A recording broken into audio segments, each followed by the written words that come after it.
Irmãos, a mensagem de hoje é baseada no livro de Abacuque. Por gentileza, abram em Abacuque, capítulo 1. Nós vamos conhecer um pouco mais da mensagem desse profeta. Não tanto de sua história, porque Abacuque, diferente de outros profetas, não se fala muito a respeito dele, nem em seu livro e nem em outro livro. Muitos dos profetas, o seu livro já introduz dizendo quem ele era, filho de quem, às vezes até a sua própria profissão. Mas no caso de Abacuque, não é mencionado nada a seu respeito, de sua origem.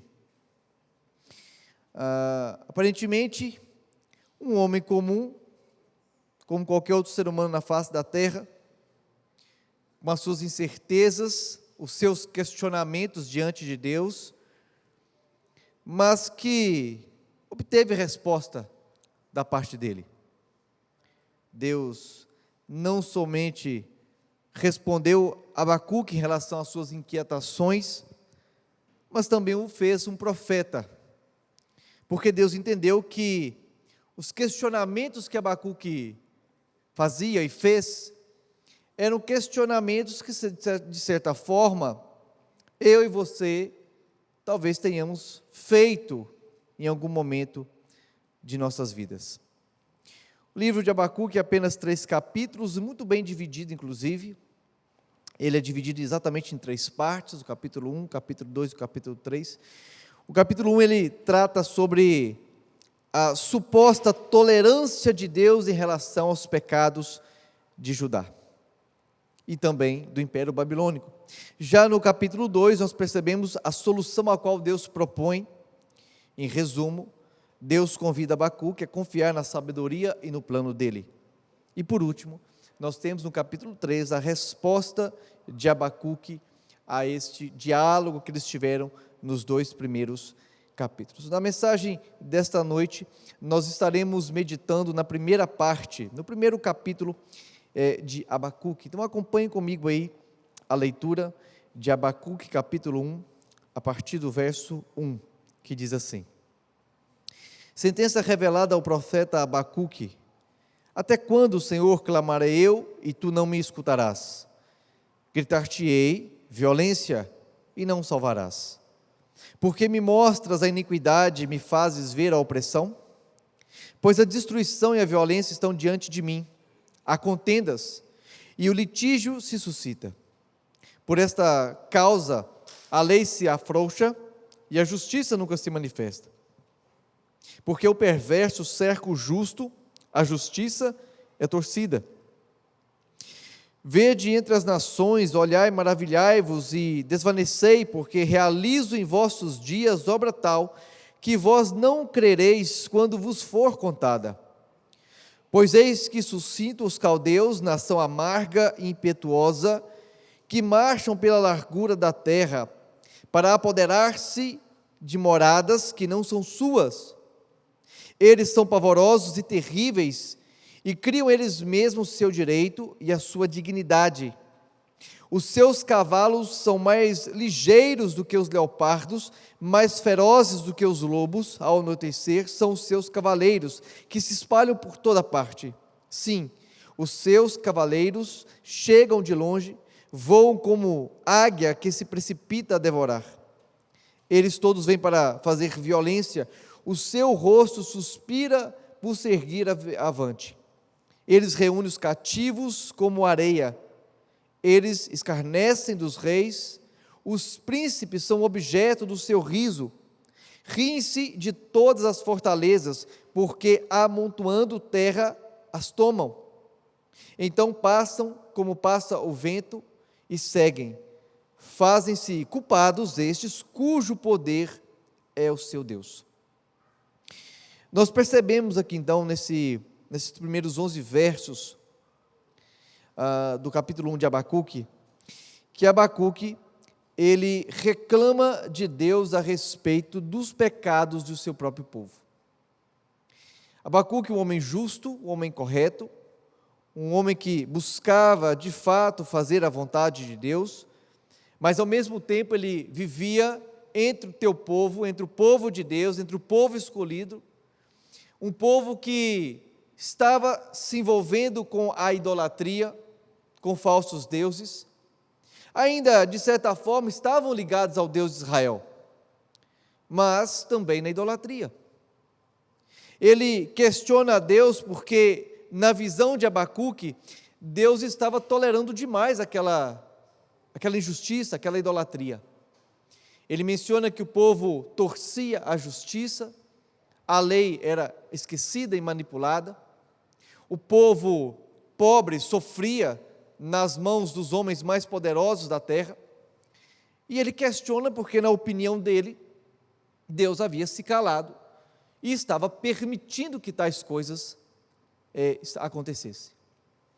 Se nós observarmos com calma esse questionamento de Abacuque, vamos perceber que os dias que Abacuque estava vivendo não são muito diferentes dos nossos dias hoje.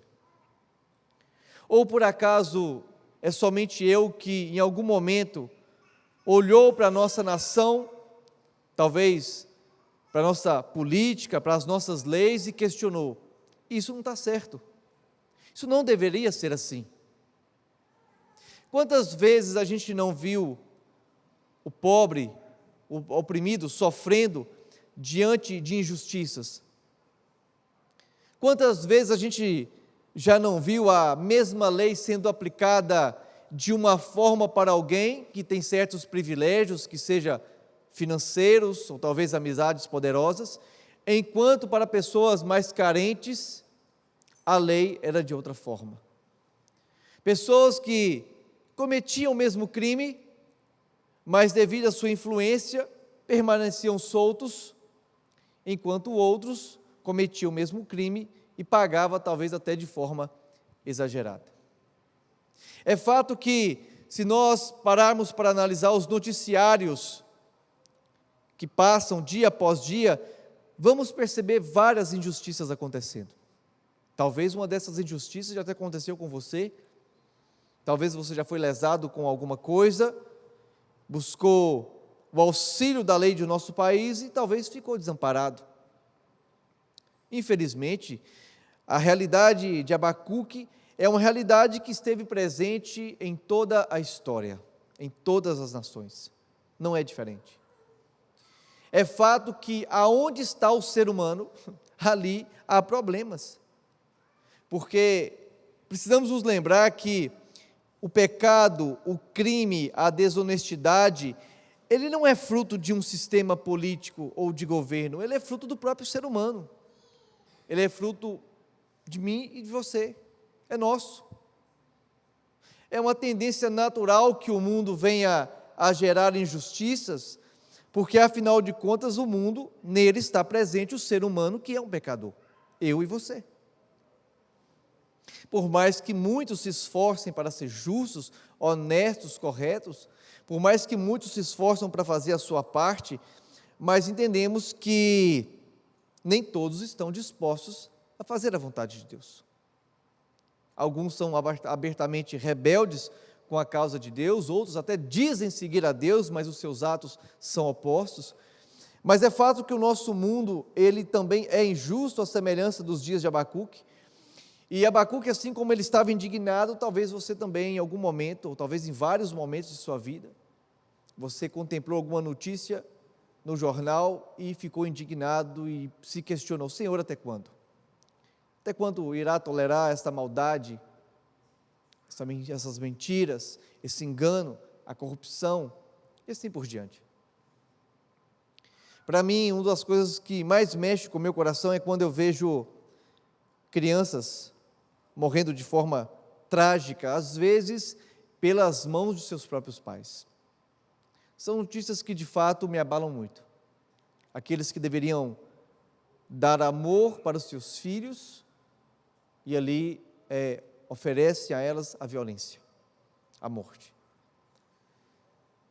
Eu às vezes não, mas com frequência eu me questiono: Senhor, até quando? Por quê? Por quê, Senhor? E quando a gente questiona Deus com relação a alguma injustiça que presenciamos, ou talvez com alguma injustiça que nós mesmos passamos em nossas vidas, ou às vezes mesmo quando questionamos algo a Deus e buscamos uma resposta sincera e verdadeira, e às vezes Deus não concede essa resposta que tanto almejamos. Às vezes o que temos é o silêncio, ou às vezes, talvez de forma pior, vamos dizer assim, Deus até responde, mas responde de uma forma totalmente oposta da qual a gente esperava. Quando Abacuque questiona a Deus: Senhor, até quando o Senhor vai tolerar o pecado do povo de Judá? O seu povo, a nação escolhida. E Deus responde. Se você prestou atenção na leitura do texto, o questionamento de Abacuque vai do verso 1 ao 4, e do verso 5 ao 11, quem fala é Deus, e Deus responde a Abacuque. Deus fala para Abacuque até quando ele iria tolerar os pecados de Judá e de que forma ele iria resolver isso. E ele disse: eu vou resolver isso enviando os caldeus, a Babilônia, para destruir Judá, o templo, para invadir o templo, para tocar nos objetos sagrados do templo, a qual nem o povo judeu poderia tocar, só os sacerdotes, e ainda, no que diz respeito ao lugar santíssimo, somente o sumo sacerdote poderia entrar. E agora o povo de Judá veria a nação pagã de Babilônia invadir o templo e roubar, tocar nos utensílios sagrados. O ponto alto, o maior simbolismo da adoração do povo de Israel seria maculado por pés de um povo pagão. O povo de Judá contemplaria as muralhas sendo derribadas, a cidade sendo destruída, o templo sendo totalmente destruído, a obra-prima da religião judaica, o templo que Salomão construiu, tudo isso vindo abaixo. E o povo, para piorar, levado cativo para a Babilônia. Imagine a cabeça de Abacuque. Ele começa questionando a Deus: Senhor, até quando tolerarás o pecado de Judá, a idolatria, a falsidade, a mentira, a injustiça? E Deus responde: fique tranquilo, Abacuque, eu vou entrar em ação. Eu vou entrar em ação destruindo o templo, destruindo a muralha, destruindo a cidade e levando vocês para uma nação pagã. Imagine como ficou a mente de Abacuque. É nesse momento que provavelmente Abacuque disse: eu não estou entendendo mais nada. Primeiro, Deus tolera o pecado do seu povo. E depois, para resolver o pecado do seu povo, levanta uma nação pior do que o seu próprio povo, mais idólatra ainda, para vir aqui e acabar com a gente. Nos levar ainda como escravos, como cativos para a Babilônia. Talvez não em grau tão elevado, mas talvez algo semelhante já aconteceu em sua vida. Talvez você já passou por um problema sério, e ao questionar a Deus o porquê, talvez não obteve resposta, ou obteve uma resposta totalmente oposta da qual você esperava. Talvez você orou por um ente querido, que estava enfermo, que ficou enfermo de uma hora para outra, ou que se acidentou, e você pediu a Deus para que interferisse, dando um milagre, a cura, a restauração da saúde, mas ao invés de receber a cura para o seu querido amigo, seu querido familiar, o que veio na verdade foi a morte. E talvez mediante o luto você questionou: por que, Senhor, ou para quê? E talvez você até tentou buscar uma resposta para amenizar a dor, mas talvez o que você encontrou foi o silêncio. Às vezes acontece. Talvez você vivenciou ou vivencie uma situação em relação ao seu emprego ou ao desemprego que dificulte a sua vida, e você questiona a Deus em relação talvez àquela entrevista que você irá fazer, ou que você fez, e quando você faz a entrevista não dá certo, você não é contratado. Talvez você ore, você jejue, você faz um propósito com Deus, buscando, ciente, crendo que a resposta viria de forma positiva, mas não veio. Talvez você estava esperando um aumento em seu trabalho, mas o que veio foi a demissão. Nós temos que entender que, ao aceitarmos a Cristo, nós não temos a garantia de que viveríamos um mar de rosas aqui na terra. Não existe nenhum tipo de contrato na Bíblia que diz que, ao aceitarmos a Cristo, as coisas boas passariam a acontecer dia após dia e que as ruins jamais iriam nos atingir. Não existe isso na Bíblia. Não essas garantias. Até porque, se fosse assim, muitos seguiriam a Cristo somente para desfrutar dos benefícios que teriam. Mas, pelo contrário, Jesus deixou bem claro que no mundo teríamos aflições e que nem sempre as coisas sairiam conforme a gente gostaria. Nós não podemos pensar assim: olha, se eu for obediente a Cristo, se eu aceitá-lo, se eu não trabalhar no sábado, então eu terei várias bênçãos para colher. O cristianismo não funciona assim. Pode ser que bênçãos venham, mas pode ser que não venham. Mas entenda, a nossa aceitação a Cristo, a nossa obediência a Ele, não pode ser pautada em uma troca. Olha, Senhor, eu te aceito, ou eu quero obedecê-lo, mas eu quero algo em troca.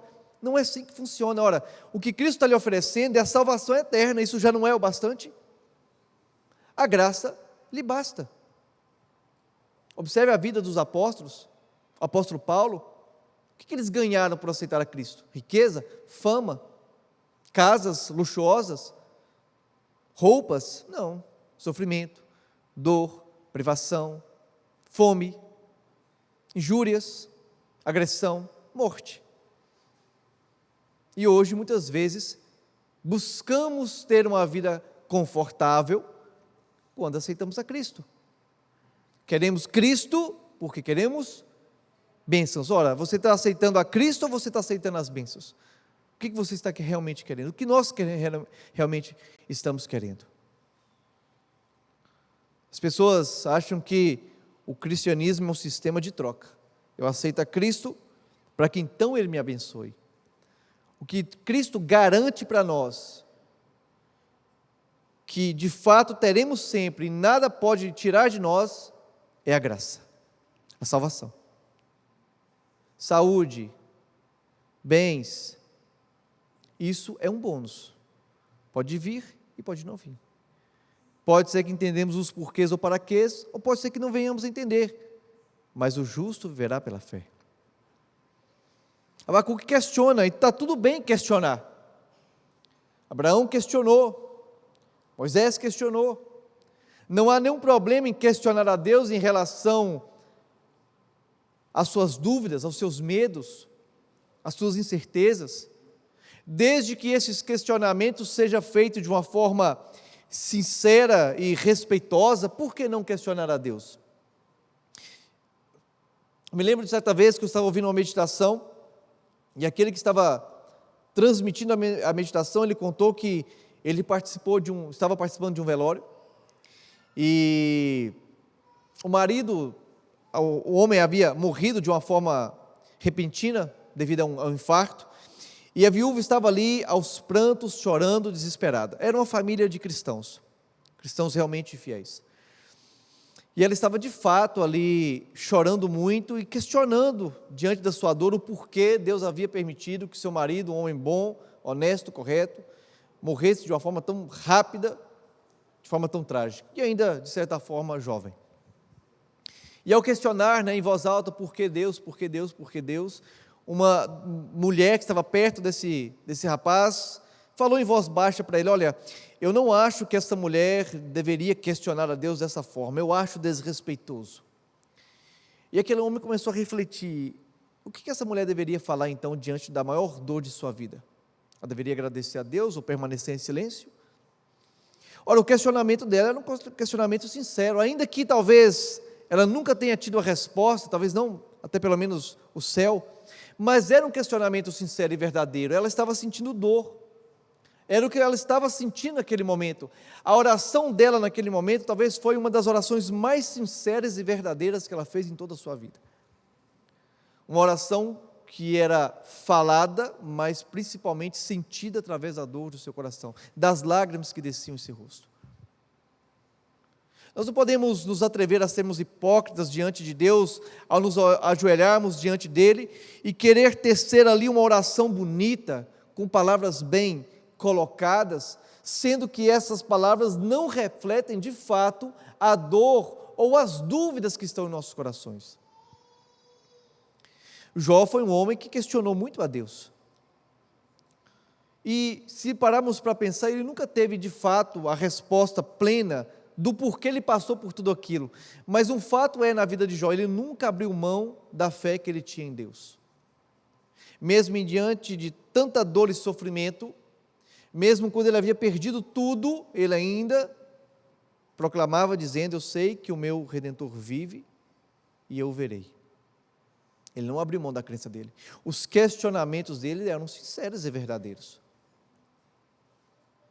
Podemos questionar de forma sincera, respeitosa e também ciente de que nós nem sempre entenderemos os porquês ou os paraquês e às vezes até a resposta virá de uma forma totalmente oposta da qual esperávamos.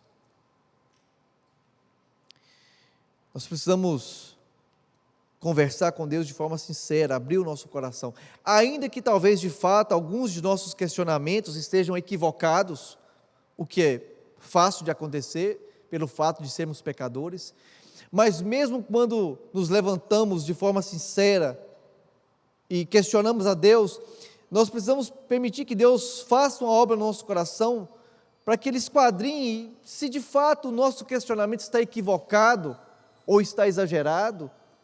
É uma forma de Deus também ali conduzir o nosso coração, para que nós possamos entender que estamos indo um pouco longe demais. Mas se ocultarmos esse sentimento em nosso coração, ele pode talvez até gerar uma incredulidade maior, uma rebeldia, uma revolta maior posteriormente. Abacuque questiona, a resposta veio de uma forma totalmente oposta da qual ele esperava. No verso 12 e 13, ele diz assim, agora é Abacuque respondendo a Deus novamente: não és tu desde a eternidade, ó Senhor meu Deus, ó meu santo, não morreremos, ó Senhor, para executar juízo, puseste aquele povo, tu, ó rocha, o fundaste para servir de disciplina. Tu és tão puro de olhos, que não podes ver o mal, a opressão, não podes contemplar. Por que, pois, toleras os que procedem perfidamente e te calas quando o perverso devora aquele que é mais justo do que ele? Se o primeiro questionamento de Abacuque era em relação ao porquê Deus estava aparentemente tolerando os pecados de Judá, após a resposta de Deus, Abacuque questiona: Senhor, por que você está levantando uma nação pior do que o nosso povo para nos castigar? Você antes, aparentemente, tolerava o pecado do povo, agora você, além de tolerar o pecado de Babilônia, que é muito pior do que nós, você ainda os usa como instrumento para nos punir? Precisamos entender que, por mais que talvez a princípio as coisas de Deus possam parecer loucura, mas Deus certamente sabe o que está fazendo. Quem não sabe é eu e você. Nós temos que parar de querer duelar com a sabedoria divina, como que se por algum motivo nós estivéssemos certos e Deus não, ou se talvez a nossa sabedoria superasse a de Deus, porque a princípio é o que parece aqui em relação a Abacuque. Abacuque acha no seu coração que Deus está equivocado, porque está tolerando a maldade. Mas Deus sabe o que está fazendo. E às vezes o que Deus faz é tão grandioso, é tão maravilhoso, que a nossa mente finita, pequena, é incapaz de entender, e é por isso que Deus nem explica, porque sabe que a gente não vai compreender as coisas dos céus. Nós podemos, de certa forma, ao ler toda a história do povo de Israel e as ações divinas, nós temos talvez o que Abacuque talvez não teve em seus dias, uma visão mais ampla do que foi o cativeiro babilônico e qual foi as consequências disso.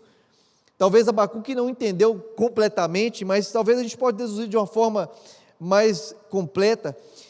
Nós precisamos nos lembrar que quando o povo de Israel é enviado à Babilônia, Um dos motivos talvez seja o fato de que, se o povo continuasse em Judá nos pecados que eles estavam, eles iriam se perder. É aquela história, né? Muitas vezes não obedecemos por amor, então vai pela dor, mas pelo menos você se salva. Então o castigo divino a Israel foi uma forma de puxar a orelha deles, para que eles entendessem que o caminho que eles estavam seguindo era um caminho de morte eterna. Mas ao levá-los para o cativeiro e humilhá-los, arrebatá-los até o chão, eles entenderam e se voltaram para Deus de forma sincera. Além do mais, precisamos entender também que Deus não queria salvar somente o povo de Israel. Deus é Deus de todas as nações, inclusive dos babilônicos. A Babilônia é um filho de Deus, da qual estava apostatado, sim, mas Deus olhava para a Babilônia e chorava com seus pecados, tanto quanto chorava pelo povo de Israel, porque Deus quer salvar a todos, a toda tribo, nação e língua. E se Israel havia falhado em testemunhar do Deus de Israel e pregar o evangelho às outras nações, agora Deus manda Israel para dentro de Babilônia para pregar o evangelho lá. E nós sabemos, pela história de Daniel, por exemplo, que alguns babilônicos se converteram ao nosso Deus, inclusive o rei Nabucodonosor. Se Israel não tivesse sido enviado para a Babilônia, talvez o rei Nabucodonosor nunca haveria de ser convertido, ter conhecido a mensagem. Então, a visão que Deus tem, ela é perfeita, ela é completa, a nossa é muito limitada. Por isso que nós não podemos entender os porquês ou os paraquês, mas confiar no Senhor, no agir do Senhor, apesar de talvez em alguns momentos possa parecer loucura o que Deus está fazendo na minha e na sua vida, as coisas talvez que Ele nos tirou de nós, ou as coisas que Ele nos concedeu, ainda assim, precisamos confiar. Eu sempre fui uma pessoa muito inseguro com relação às coisas da vida. Para me sentir bem, eu preciso estar ali vivendo em uma situação onde eu tenho certeza de que eu vou trabalhar e vou ganhar e vou ter meu dinheiro para comprar e para pagar as minhas despesas. Eu acho que é uma coisa natural. A maioria de nós nos sentimos bem melhor assim. Mas eu sei que algumas pessoas, quando a situação está desconfortável, elas até lidam bem com essa situação. E eu sempre tive dificuldade. Em 2011, foi quando eu iniciei minha vida no trabalho de carteira assinada. Fiz 18 anos, em 2010 na verdade, 2011. E eu já comecei a trabalhar em carteira assinada, em uma empresa em Caratinga, fui crescendo, assim, dentro do possível. E eu estava em uma situação, já casado, já ali nos anos 2014, 2015, início de 2016, casado, morando com a minha esposa direitinho, numa casa que a gente estava, um apartamento, uma casa que a gente estava pagando do Minha Casa Minha Vida, e eu trabalhando, minha esposa trabalhando, eu ganhava um salário mínimo e meio, minha esposa só um salário, e o que a gente tinha era o suficiente para a gente viver, não faltava, mas não sobrava. Eu me lembro que quando eu recebia, eu e ela, a gente pegava o salário, pagava as nossas contas, fazíamos a compra do mês, sobrava R$30 para me colocar de gasolina na moto para a gente rodar o mês todo. Há 10 anos, há 14 anos atrás, né, R$30 ainda dava para rodar com um tanque de moto, ainda dava, né? Hoje em dia já não dá mais, né? Mas enfim, e a gente estava vivendo aquela vida. As perspectivas futuras eram difíceis. A gente, quando casou, porém em 2016 já tinha 2 anos de casado, a gente já sonhava em ter filhos, mas era um sonho extremamente difícil na época, muito difícil mesmo. Porque se a Kátia fosse trabalhar, ela precisaria sair do emprego e não tinha dinheiro nem para comprar fraldas ou coisas parecidas. Então a gente pensava, eu nunca tinha estudado para uma faculdade, não tinha estudado, a minha esposa também não. Então a nossa vida estava um pouco travada ali. O nosso financiamento do Minha Casa Minha Vida, ele consumia um bom recurso, boa parte do nosso salário. E a gente sempre orando a Deus, uma luz, algo diferente, mas muito difícil as coisas acontecerem, e buscando uma resposta divina por meses, por anos, até que então um dia eu fiz o vestibular para teologia de uma forma totalmente assim, desacreditada. Nunca havia passado na minha cabeça o fato de eu pensar em ser pastor, muito menos fazer o vestibular ou coisa parecida. Mas um dia o pastor, na época, o pastor Alan Duz, chegou até mim e me incentivou a fazer o vestibular. Eu falei, pastor, não faz sentido, isso era no mês de julho, o vestibular seria em outubro daquele ano, 2016. Eu falei assim, não dá nem tempo de estudar, e eu nunca pensei em ser pastor, tem só 2 anos que eu estou na igreja. Ele, não, faça, o que custa? Vai lá, faça o vestibular e veja como é, e se você vê que é isso mesmo, ano que vem você estuda e faça de novo no ano de 2017. Já tinha alguém lá que iria fazer o vestibular lá de Caratinga, aí ele falou assim, ele vai fazer o vestibular, você pega uma carona com ele de carro e vai para Valadares, o vestibular foi aqui, né? É aqui geralmente, né? Foi aqui, se eu não me engano, na sala onde é o 5º ano hoje, né? Eu me lembro ali, eu sentado ali onde é ali onde os meninos ficam, né? Sentado ali naqueles bancos ali, conversando com os outros candidatos do vestibular. E eu vim fazer o vestibular sem pretensão alguma. Na minha cabeça eu não iria passar, não teria chance. Naquele ano foram 12 pessoas para cada vaga, eram mais de 1.200 inscritos.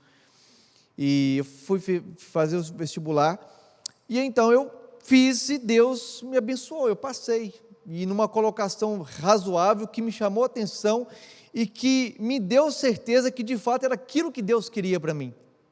Não era o que eu achava que deveria ser, mas era o que Deus estava dizendo. E Deus havia usado outras pessoas para me mostrar que de fato era aquela decisão. Mas era uma decisão muito difícil para mim. Eu precisaria abrir mão do meu emprego, a Cátia do emprego dela. Se já era difícil viver com 2 salários mínimos e meio, agora a gente deveria viver sem nada, que a gente deveria se mudar para a Bahia. Eu nunca havia ido mais longe do que Belo Horizonte, agora eu tinha que ir para a Bahia, morar na Bahia, e aquilo era loucura para mim, para a minha realidade, era loucura. Minha família não era adventista, ainda não é adventista, assim como também a família de minha esposa, nós não teríamos um apoio familiar nesse sentido, era só eu e ela. Não era, de fato, nem de perto, nem de longe, a resposta que a gente esperava de Deus, dos nossos questionamentos. Se a gente sonhava com uma vida financeira melhor, agora a gente teria uma vida financeira muito pior, porque a gente viveria 4 ou 5 meses no colégio sem trabalhar, só estudando, e trabalharíamos somente um mês e meio, no máximo 2 da comportagem, que seria o tempo que teríamos para arrecadar o dinheiro para então pagar os estudos. Mas a gente sentiu, aquilo era de fato a vontade de Deus. Era a resposta de Deus, totalmente oposta e diferente do que a gente gostaria. Mas era a resposta de Deus. E a gente foi. Foram 4 anos, por um lado sim, difíceis. Foram 4 anos que exigiram de mim e de minha esposa muita fé, muita confiança. 4 anos onde nós pisamos aqui, mas não sabíamos quais deveriam ser os próximos passos. Foi um passo de cada vez. Mas também, de uma outra forma, foram 4 anos também maravilhosos, de muita experiência com Deus, de muitos testemunhos, de muitas amizades. Tenho certeza que, se eu tivesse permanecido em Caratinga, talvez com um salário melhor, eu nunca teria me aproximado tanto de Deus quando eu me aproximei, tanto eu quanto a minha esposa, nesses 4 anos de teologia. Foi nos 4 anos mais difíceis de nossas vidas, financeiramente falando, de incertezas, que foi quando nós mais nos aproximamos de Deus. Foi quando, de fato, nós aprendemos a confiar, a ter fé em Deus. Se para mim era extremamente difícil viver numa vida de incertezas, precisei viver durante os 4 anos de teologia, com o agravante de que no último, foi o primeiro ano de pandemia, fechou tudo, e em março a gente teve que voltar para casa, porque não ia ter aula presencial, só online, e o reitor lá do SALT ainda falou assim, olha, a expectativa de chamado para esse ano que vocês estão formando é 0. É 0. Não crie expectativas.